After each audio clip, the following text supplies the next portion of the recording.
ایسے کام جو رکے ہوئے ہیں، کسی جگہ آپ پھنس گئے ہیں، آپ کی کوئی حاجت پوری نہیں ہو رہی، آپ کو مالی ٹینشن ہے، دشمنوں کا خوف ہے، جنات کا خوف ہے، جادو کی پریشانی ہے، جس مقصد کے لیے پڑھیں گے انشاءاللہ وہ مقصد حاصل ہو کر رہے گا۔ اللہ وکفا وسلام علی عبادہ الذین اصطفیٰ، اما بعد فاعوذ باللہ من الشیطان الرجیم، بسم اللہ الرحمن الرحیم۔ السلام علیکم ورحمۃ اللہ وبرکاتہ۔ میں نے آپ کو اللہ اکبر کے 2 وظائف بتا دیے تھے، یعنی 2 طریقے جو 11 دن آپ نے پڑھنا تھا۔ تو آپ کو وہ معلوم ہے، اگر نہیں معلوم تو اس ویڈیو کے ڈسکرپشن میں آپ کو وہ لنک دیا جائے گا، اسے دیکھ لیں۔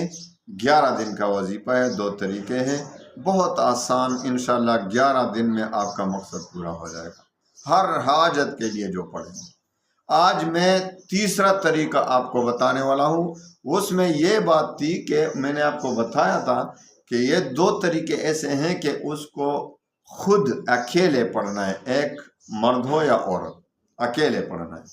لیکن آج جو میں آپ کو طریقہ بتا رہا ہوں وہ اکیلے بھی پڑھ سکتے ہیں، 2 بندے بھی پڑھ سکتے ہیں مل کر، 3 بھی پڑھ سکتے ہیں، جتنے محفل میں بھی پڑھ سکتے ہیں، اپنے گھر کے تمام لوگ پڑھا کریں، شروع کریں۔ تو اس کا طریقہ یہ ہے کہ سب سے پہلے 2 رکعت نفل پڑھیں، روزانہ اسی طریقے سے پہلے ہی دن 2 رکعت نفل پڑھیں، صلاۃ حاجت۔ جو بھی اس وظیفے میں آپ کے ساتھ شامل ہوگا وہ بھی 2 رکعت نفل پڑھے گا صلاۃ حاجت کے، پھر 11 بار درود شریف بھی پڑھے گا، اور اس کے بعد پہلے دن 1000 بار پڑھے اللہ اکبر اللہ اکبر اللہ اکبر۔ اللہ بہت بڑا ہے، سب کچھ اللہ ہی کر سکتا ہے۔ 1000 بار پڑھ کر 11 بار درود شریف پڑھیں، پھر دوسرے دن اسی طریقے سے 2000، پھر 3000، 4000، 5000، روزانہ 1000 بڑھانا ہے، روزانہ 1000 بڑھانا ہے، 41 دن تک یہ وظیفہ پڑھنا ہے۔ اتنے بڑے بڑے کام اس سے ہو جاتے ہیں کہ آپ نے خواب و خیال میں بھی نہیں سنے ہوں گے۔ ایسے کام جو رکے ہوئے ہیں، کسی جگہ آپ پھنس گئے ہیں، آپ کی کوئی حاجت پوری نہیں ہو رہی، آپ کو مالی ٹینشن ہے، دشمنوں کا خوف ہے، جنات کا خوف ہے، جادو کی پریشانی ہے، سب پریشانیاں اس سے دور ہوں۔